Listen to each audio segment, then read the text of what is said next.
Good morning dear student of 11th biology students. विद्यार्थियों, पिछले video में हमने मुख गुहा में पाचन के बारे में पढ़ा और जो है अब हम पढ़ेंगे आमाशय में पाचन के बारे में। ठीक है, आमाशय में भोजन का पाचन किस प्रकार होता है। Digestion in stomach. तो ग्रासनाल से भोजन जैसे ही आमाशय में पहुंचता है, ठीक है, मतलब ग्रसिका से भोजन जैसे ही आमाशय में पहुंचता है तो गैस्ट्रिन हार्मोन का स्त्रवण होता है। और ये गैस्ट्रिन हार्मोन जो है ये जठर ग्रंथियों को जठर रस से स्रावित करने के लिए प्रेरित करते हैं।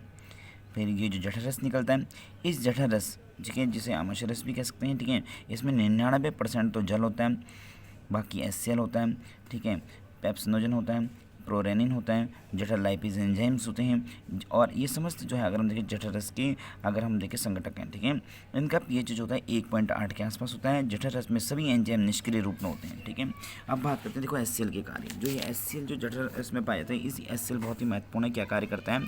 HCl जठर रस में निष्क्रिय एंजाइमों को सक्रिय करता है। HCl का पहला कार्य निष्क्रिय एंजाइमों को सक्रिय करना। जैसे कि पेप्सिनोजन निष्क्रिय रूप में है तो उसको सक्रिय पेप्सिन में कन्वर्ट करेगा। प्रोरेनिन निष्क्रिय रूप में है तो HCl उसको रेनिन कन्वर्ट करेगा, जो कि सक्रिय भाग है।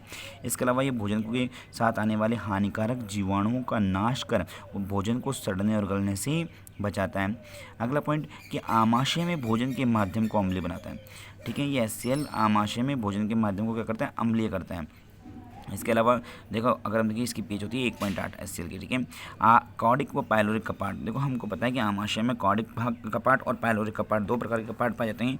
ठीक है, इनके खुलने को भी क्या करता है? नियंत्रित करता है। इसके अलावा टाइलिन जो अगर हम बात करें लायर एमएलएच के प्रभाव को समाप्त करता है। कैल्शियम युक्त कठोर भाग व तंतुमय भागों को गलाता है। ठीक है, ये जो कैल्शियम जो है HCl जो है कठोर ऊतकों को घोलने में सहायक होता है। कहने का मतलब जो कैल्शियम युक्त कठोर भाग होते हैं, ठीक है, उन कठोर भागों को, उन तंतुमय भागों को गलाने का कार्य भी HCl करता है। इसके अलावा एंजाइमों के सक्रिय होने से आमाशय में प्रोटीन के पाचन की क्रिया जो है उसको प्रारंभ करता है। ठीक है, सर्वप्रथम पेप्सिन एंजाइम प्रोटीन से क्रिया करके उसे प्रोटियोज और पेप्टॉन्स में तोड़ते हैं। देखो ये जो है प्रोटीन जो है इसमें ये अगर हम देखें सक्रिय पेप्सिन एंजाइम जो क्रिया करके HCl के साथ प्रोटियोज और पेप्टॉन्स में जो है प्रोटीन को कन्वर्ट करते हैं। इसके बाद देखो सक्रिय रेनिन एंजाइम दुग्ध प्रोटीन केसिन से क्रिया करके उसका पाचन करता है। ठीक है, तो देखो केसिन जो दुग्ध प्रोटीन है, जो कि अगर हम देखें घुलनशील प्रोटीन है एक प्रकार से, तो रेनिन एंजाइम, ठीक है, अगर हम देखिए सक्रिय रूप है प्रोरेनिन का, तो ये रेनिन एंजाइम अगर हम देखें सक्रिय होकर के अगर हम देखें इस केसिन एंजाइम को पैरा केसिन में अघुलनशील में कन्वर्ट कर देती है।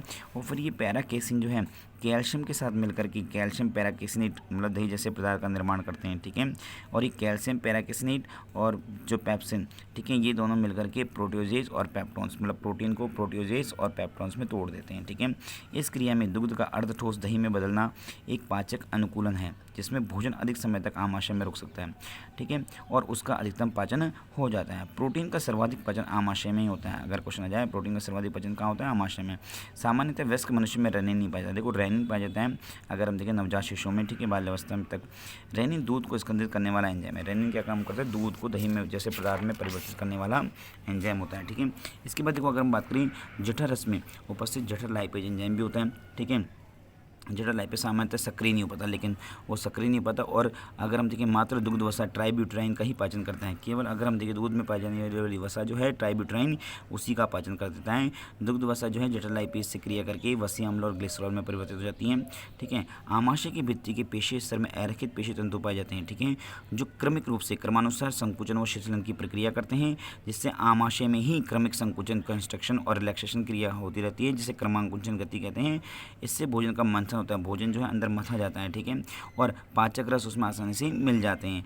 अब भोजन धीरे धीरे आगे की ओर खिसकता है। जब भोजन आगे की ओर खिसकता है और समय समय पर पाइलोरिक कपाट के खुलने से वह भोजन धीरे धीरे ग्रहणी में जाता है। आमाशय में भोजन 4 से 5 घंटे तक ही रहता है। आमाशय के पाचक रसों के मंथन के फलस्वरूप बने लेई जैसे अर्धठोस भोजन को, अर्धपचित भोजन को अब हम कायम कहते हैं। जब भोजन आमाशय में प्रवेश करा था, जब उसमें लार मिली थी, तब तो उसको हमने बोलस कहा। और जब आमाशय में पाचक रस उसके अंदर मिल मिल गए, ठीक है। और जब वो अगर हम बात करें पाचक रसों के मंथन के फलस्वरूप जब वो आमाशय से बाहर निकला तब उस भोजन को हमने कायम कहा। एक और इम्पोर्टेंट बात यहाँ पे बताई गई है कि HCl एक तीव्र अम्ल है, ठीक है, परंतु फिर भी आमाशय की भित्ति को अपघटित कर उसे क्षति नहीं पहुँचाता, नुकसान नहीं पहुँचाता, क्योंकि आमाशय की आंतरिक भित्ति पर श्लेष्मा का मोटा आवरण पाया जाता है। देखो आमाशय की जो आंतरिक भित्ति है उस पर श्लेष्मा का एक मोटा आवरण है जिसे भेद कर HCl भित्ति की कोशिकाओं तक नहीं पहुँच पाता और भित्ति को कोई क्षति नहीं होती, ठीक है। तो इस प्रकार से अगर हम देखें जो आमाशय में जो है पाचन की प्रक्रिया कंप्लीट होती है, ठीक है, कि आमाशय में विभिन्न प्रकार के पाचक एंजाइम मिलकर के HCl की सहायता से पहले तो वो सक्रिय होते हैं और फिर जो है उनका जो है पाचन की शुरुआत करते हैं, ठीक है। तो ये था आमाशय में पाचन। आज हम केवल आमाशय में पाचन को ही पढ़ेंगे। इसके बाद अगला अगर हम देखें गृहणी में पाचन की प्रक्रिया को हम पढ़ेंगे कल। Thank you.